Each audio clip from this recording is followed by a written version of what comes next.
This is Deuteronomy chapter 17, starting at verse 19. It says, "And it shall be with him, and he shall read therein all the days of his life, that he may learn to fear Yahweh his power, to keep all the words of this law and these statutes, to do them, that his heart be not lifted up above his brethren, and that he turn not aside from the commandments to the right hand or to the left, to the end that he may prolong his days in his kingdom, he and his children in the midst of Israel."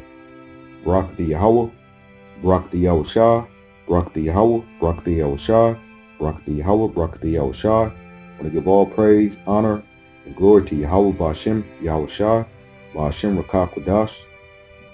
Yahweh being the name of the Father, who people ignorantly call God. Yahushua being the name of the Son, who people ignorantly call Jesus. Ba'ashem Rakah Kodash is in the name of the Spirit. Double honors to the apostles and elders of Great Millstone. And salutations to Joachim that's out there constantly pushing out this word in sincerity and in truth. And Lord will, this is edifying to the elect. Going in on basically just being brotherly, just really just showing being a brother in this truth, and really taking it to heart, not just using words, because we have to have some action to go with. That's all that this truth is about. It's about our faith, and that faith is just showing action toward everything that we're doing.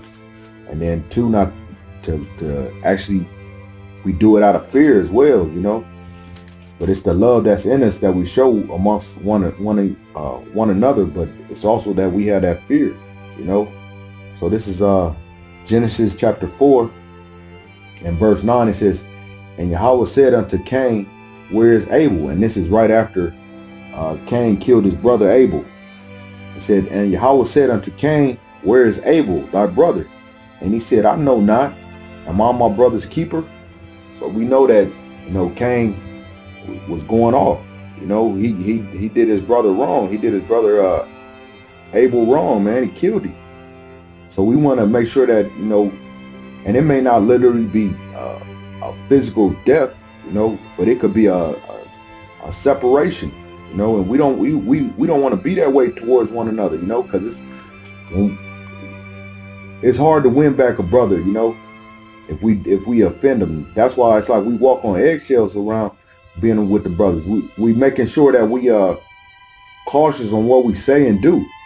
You can't just be running off at the lip. You can't just do any and everything like you would in the world.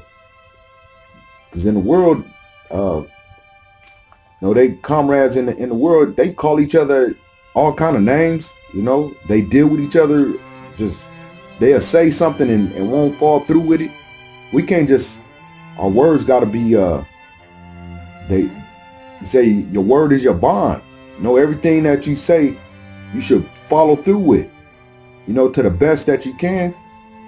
We just shouldn't be saying things. This is Proverbs chapter 18 and verse 19. "A brother offended is harder to be won than a strong city." So you got them big old cities surrounded by brick, man. It's hard to get in there with them big old walls. You could just imagine a big castle, and it's made of stone and brick. It's hard to get back in. It's hard to get in. So that's the same way that for a brother offended. That's why we endeavor to be, show that brotherly love amongst one another. Not that you're gonna get along with every brother in the camp. You ain't gonna be, buddy with every brother in the camp, but you should be. It should be a respect there amongst one another. Looking each other in the eye when you giving that salute. That's a big thing too, Lord. Well, I'll do a video on that one, man, about our it's your body language says a lot. When you salute a brother and you're not embracing them, you're not bringing it in, you're not looking at a brother in the eye, showing that like, hey man, it's like a salute. And that, like in the military, they salute, and that come back from where, they were just basically showing that, that they hands, like they don't have nothing in their hands, that it was just like, you just coming in peace. When a brother not looking at you in your eyes, that's like a caution sign, That's like, because we don't fear man, and it's like you hiding something when because you know how that saying that says eyes are the window to the soul. So it's like when you don't show that eye to eye contact with your brothers, it's like you trying to hide something, and that make for kind of feel uneasy around that brother.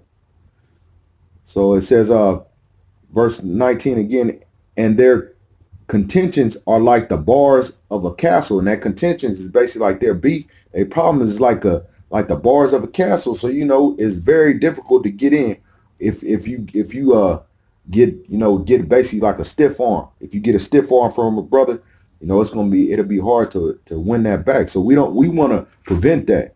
We doing prevention. Let me get this next one. It's First Peter chapter 2 and verse 17. It says, honor all men, love the brotherhood, fear the Most High, and honor the King. So it says love the brotherhood. We love one another. And love is an action, man. We're not just talking it. You gotta actually live this, man. And you praying for your brother, that bring a bond. When you praying for a brother, he don't even know that you sending up prayers for him, his family. That's show that you love that brother, man. Let me get this next one. This is 1 John chapter 2.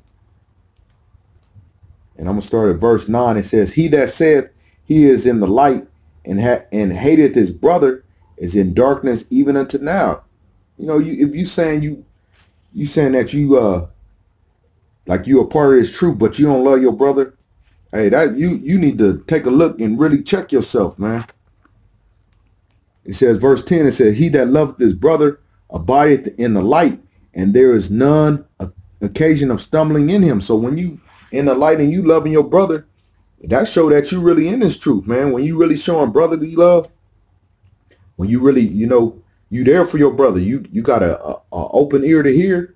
A brother may just want to conversate, or when a brother, that he need finances, that he hurting financially, or that a brother come to your spot and you don't offer the brother no water, no nothing. You just send him like, hey, what's happening? Like he a nigga or something. Verse 11, it says, but he that hateth his brother is in darkness and walketh in the darkness and knoweth not whither he goeth, because that darkness has blinded his eye. So being not brotherly, you in the dark, man. You don't even know it though. You don't even know it that you're not showing brotherly love. And I'm not saying you being brotherly with the same old brothers, because brothers you start clicking up like you in high school or some shit. When it's multiple brothers that's in the camp and you just going for that same old because it's comfortable for you. You don't want to get out your comfort zone and reach out to another brother, This is 1 John 3 and verse 11. It says, for this is the message that ye heard from the beginning, that we should love one another, not as Cain, who was of that wicked one, and slew his brother. And wherefore slew he him? Because his own works were evil and his brother's righteous. Hey, man, and you got brothers that got different talents, You got different brothers that got different talents. So we can't be envious or jealous of this brother's gift that the Heavenly Father gave him, because ultimately it's for the whole body, So we can't be envious, and you see that the Most High is dealing with him, and he may be a great teacher. He may be able to pull precepts. He may be able to, he may be just seem like he's real edifying, but we can't be envious of that. We just got to be thankful for that. If anything, you cling to that brother if you really want to learn that, because that's scriptural too. I forget where it's at, but where you see a man, a righteous man, and you got to cling to him. You always at his doorstep. I believe that's in the Apocrypha somewhere. Let me keep going. It says Marvel not, my brother, if the world hates you. Wait, let me get back. Yeah, right there. Verse 13, marvel not, my brother, if the world hates you. We know that we have passed from death unto life because we love the brethren. You know, we love one another. That's how, you know, that's the true life. That's true living. Like the scripture, I'm gonna pull it up where it just say, how can you say you love me? You know, talking about how can you say you love Yahweh who you ain't seen, but you can't even love your brother? That's right there. It says, verse 14, we know that we have passed from death unto life because we love the brethren. He that loveth not his brother abideth in death. Dang. 15, whosoever hated his brother is a murderer, and ye know that no murderer hath eternal life abiding in him. Hereby perceive we the love of the Most High, because he laid down his life for us, and we ought to lay down our lives for the brethren. You know, we got to lay down ours. It may be physically, it may come to that point during Jacob's trouble or even before then. You know, it may come a time where you actually have to lay down your life for your brother. Or you need to question yourself. Are you willing to really do that? And even to a brother that you don't know so well. You know, you may not, but you know that he's a man of the Lord, though. You believe him to be a man of the Lord. Would you be willing to lay down your life for him? And that may not be literal. You may not lay down your life for him physically, but you may, you know, what if the brother needs something, you know, may need your time to come help do something, help move or something. Would you be willing to do that, you know? And you got this broad that came to your house, and the brother call you, you know, even though we shouldn't do last minute shit, you know, but it may be something, an emergency that the brother needs some help. Would you be willing to hey, let that broad, put her on hold, man, and help out your brother? And that's another thing, putting these broads before your brother, man. You need to watch that. You know, we gotta make sure that we're not putting women above this brotherhood. It says verse 16, hereby perceive we the love of the Most High, because he laid down his life for us, and we ought to lay down our lives for the brethren. But whoso hath this world's good, and seeth his brother have need, and shutteth up the bowels of his compassion from him, how dwelleth the love of the Most High in him? Yeah, so how you gonna say you love him? Like I was just saying. Verse 18, my little children, let us not love in word, neither in tongue, but in deed and in truth. So we got to be actually showing the love. Love is, like I was saying earlier, action, man. We got to put an action towards our speech, man. You can't be saying shalom, yabba shem yah shabrakata. You blessing the brother, but you know when the brother actually need some, you know, need some help, you ain't nowhere to be found. This is let